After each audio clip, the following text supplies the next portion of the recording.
अस्सलाम वालेकुम। Public P के देखने वालों को खुशामदीद।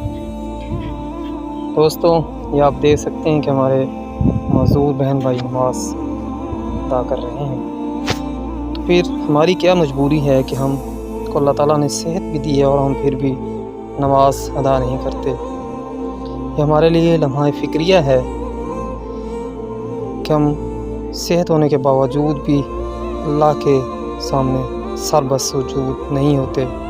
और एक ये हैं जो माज़ूरी की हालत में भी अल्लाह ताला का शुक्र अदा कर रहे हैं। अल्लाह ताला हमें भी अपना शुक्र अदा करने और नमाज अदा करने की तौफ़ीक़ अता फ़रमाए।